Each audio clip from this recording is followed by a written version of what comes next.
రొయ్యల ఆరోగ్యానికి super technology SRR aqua suppliers వారి ఏరియేటర్స్ చెరువులోని వాటర్ ని క్లీన్ చేస్తాయి, రొయ్యలకి కావలసినంత ఆక్సిజన్ ను అందిస్తాయి. SRR aqua aerators present 724 Visakhapatnam పర్యాటక అభివృద్ధి కాంక్షల దిశగా ఎంతగానో ముందుకెళ్లాల్సిందే.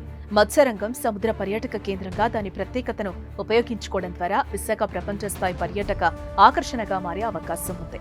ప్రభుత్వ, ప్రైవేట్ రంగాలు కలిసి పనిచేస్తేనే ఈ లక్ష్యం సాధ్యమని నిపుణులు అభిప్రాయపడుతున్నారు.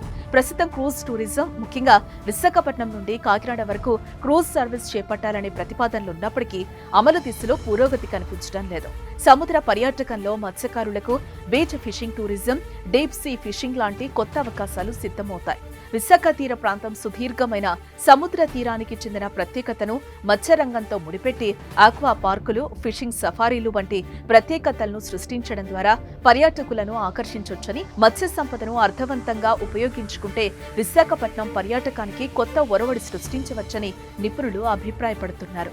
ఆంధ్రప్రదేశ్లోని రిజర్వాయర్లో పనిచేస్తున్న మత్స్య కార్మికులకు బయోసెక్యూరిటీ మరియు వ్యక్తిగత పరిశుభ్రతపై అవగాహన కల్పించేందుకు విశాఖపట్నం ఎంపెడా మరియు ఎన్ఏసీఎస్ఏ సంయుక్తంగా శిక్షణా కార్యక్రమాలు నిర్వహించాయి. ఈ శిక్షణలు విజయనగరం, శ్రీకాకుళం, అలాగే మన్యం జిల్లాలో 2 కార్యక్రమాలుగా జరిగాయి. ఎంపెడా మరియు ఎన్ఏసీఎస్ఏ నిపుణులు ప్రత్యేకంగా బయోసెక్యూరిటీ మరియు వ్యక్తిగత పరిశుభ్రత అంశాలపై సాంకేతిక సమావేశాలు నిర్వహించారు. ఈ శిక్షణలో పాల్గొన్న వారికి రైన్ కోట్లు, బ్యాక్ ప్యాక్లు, లైఫ్ జాకెట్లు, క్యాప్స్, టీషర్ట్స్, గంబోట్లు లాంటి బయోసెక్యూరిటీ కిట్లను అందజేయడం జరిగింది.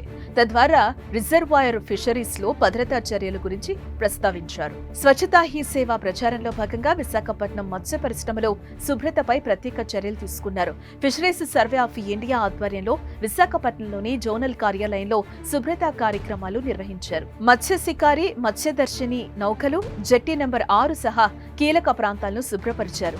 మత్స్య పరిశ్రమలో పరిశుభ్రత కీలకమని నిపుణులు సూచించారు. సిబ్బంది అందరూ పాల్గొని పరిశ్రమలో నిర్వహణ మెరుగుపరిచే దిశగా చర్యలు తీసుకున్నారు. శ్రీ నరేష్ చంద్ర ఈ కార్యక్రమంలో సహకరించి పరిశుభ్రత, దాని ప్రాముఖ్యతపై అవగాహన కల్పించారు. ఫిషింగ్ డెస్క్ మరియు పరికరాలు శుభ్రంగా ఉంచడం, ఈ పరిశుభ్రత చర్యలు మత్స్య పరిశ్రమలో ఉత్పత్తుల నాణ్యతను మెరుగుపరచడంలో, సురక్షిత వాతావరణాన్ని కల్పించడంలో ముఖ్యమైనవని తెలియజేశారు. ఎన్ఎఫ్డిబి హైదరాబాద్ లో కేంద్ర మత్స్యశాఖ సంయుక్త కార్యదర్శి శ్రీ సాగర్ మెహ్రా ఆధ్వర్యంలో 20వ కేంద్ర అనుమతి పర్యవేక్షణ కమిటీ సమావేశం వర్చువల్ గా జరిగింది. ఈ సమావేశంలో డాక్టర్ ఎల్ఎన్ మూర్తి ఎఫ్ఐడిఎఫ్ టీంతో కలిసి 3 ప్రైవేటు ప్రతిపాదనలను ఫిషరీస్ ఇన్ఫ్రాస్ట్రక్చర్ డెవలప్మెంట్ ఫండ్ పథకం కింద సమర్పించారు. ఈ పథకం కింద మత్స్యకారులకు అధునాతన సదుపాయాలు, మౌలిక వసతులు కల్పించడం ద్వారా చేపల ఉత్పత్తి, నిల్వ, రవాణా వ్యవస్థలను మెరుగుపరచడం లక్ష్యంగా పెట్టుకున్నారు.